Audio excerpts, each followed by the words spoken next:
thank you so much for clicking on this video. My name's Olivia and I'm a gender affirming voice teacher.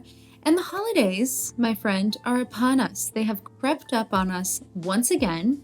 You might be scrambling to purchase presents, as I am currently.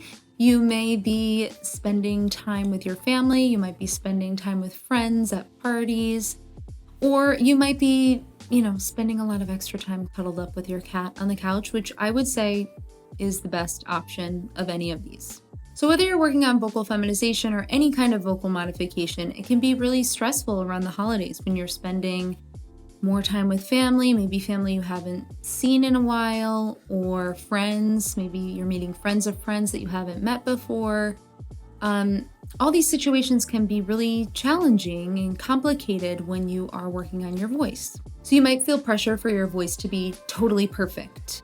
Whether that's, meeting somebody new and wanting to be gendered correctly, or whether that's being around family members who might have known you to use a different voice.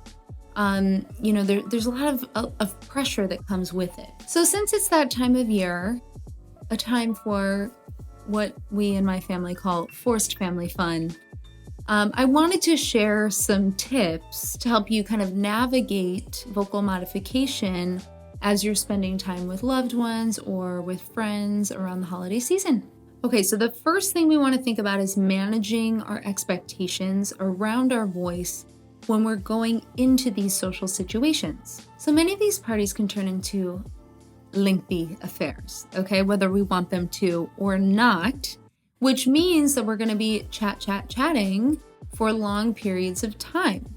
So long periods of time with the voice means we need to have a lot of endurance. Our vocal folds are muscles. So when the muscles get tired, they're going to recruit other muscles to try and help, which is not beneficial for the voice. So if you haven't been working on your voice for too long, or maybe you've worked on sentences but haven't worked too much on conversation, it takes time to work up this endurance. So throughout the day, you might start to feel some vocal fatigue or tiredness, or you might start to feel some tightness in your jaw or in your cheeks. Throughout this process, we are introducing tension into the vocal tract. We are changing things. So that means that our muscles need to be strong enough to maintain these new positions. So when you're in these situations, you might notice that pitch dropping, you might notice some tension or some fatigue, whatever is going on.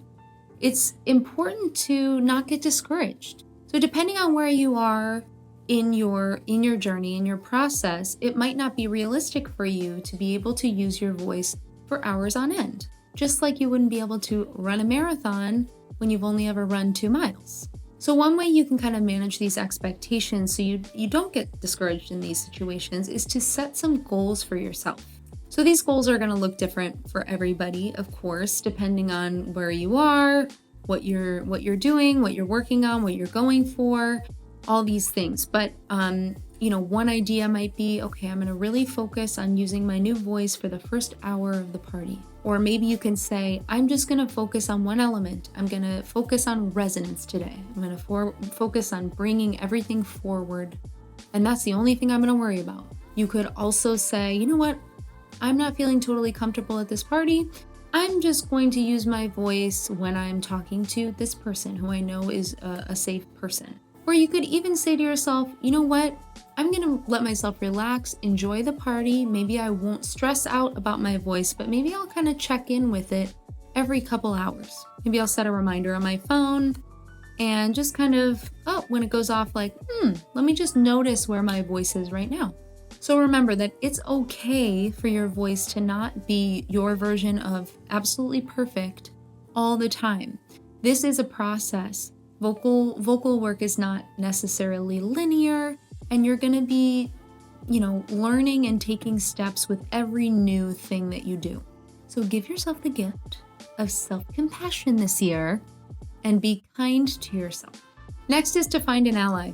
The truth is that a lot of family get-togethers are not going to be trans-friendly. We live in a country that, trans issues are highly politicized and in a crazy way. And, we might have some very small-minded family members. So you might run into people like that in your family. You might, you might not even be super comfortable seeing family that you haven't seen in a while. A lot of us have distant relatives that maybe we aren't close to. So it can be really challenging to, feel comfortable in those types of situations. So that's why finding an ally, finding somebody you do feel safe with, somebody who does support you is really important in these gatherings. So, maybe it's your sibling or something, maybe you can check in with them and say, I would really appreciate your support at this party, and here's what would feel like support to me.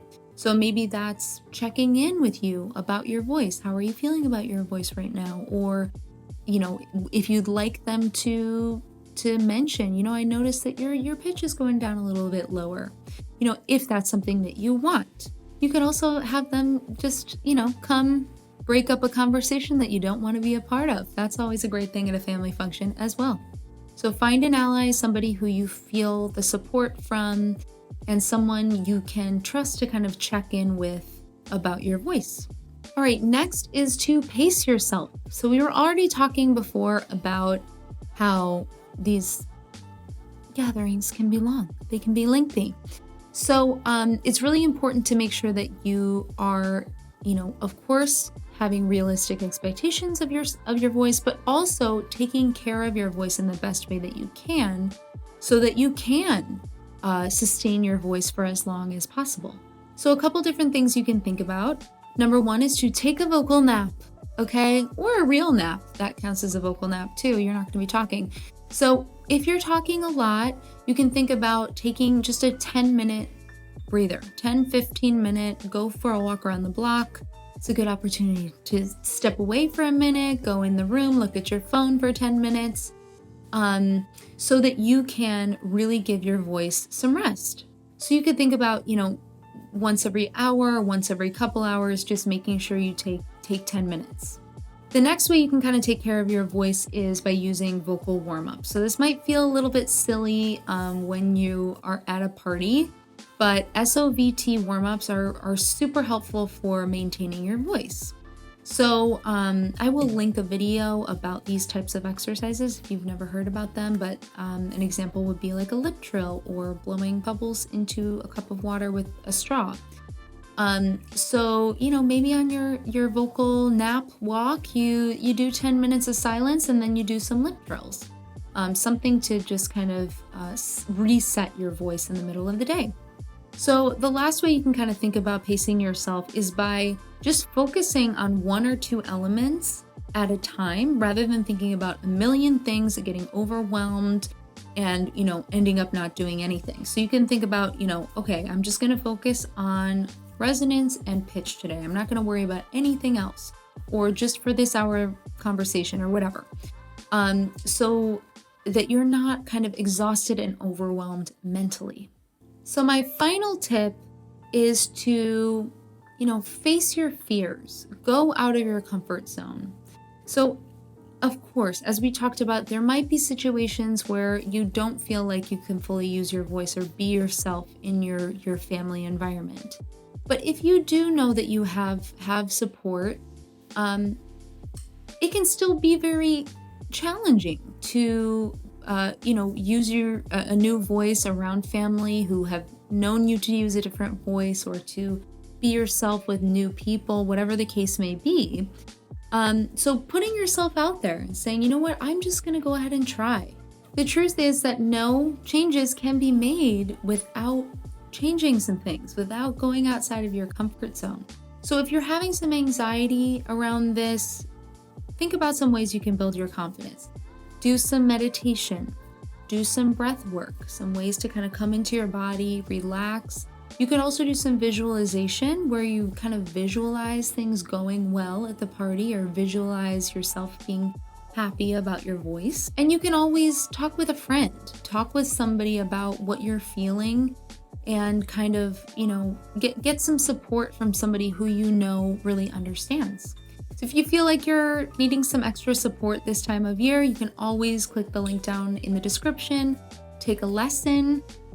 I also have some exciting things coming up next year. In January, we're going to be doing a 2-minute challenge. So if you're kind of ready to recommit or commit to your vocal feminization journey, I'm going to be posting a video every day. You can download a free PDF where you can check off the days and, do a practice routine every day as well.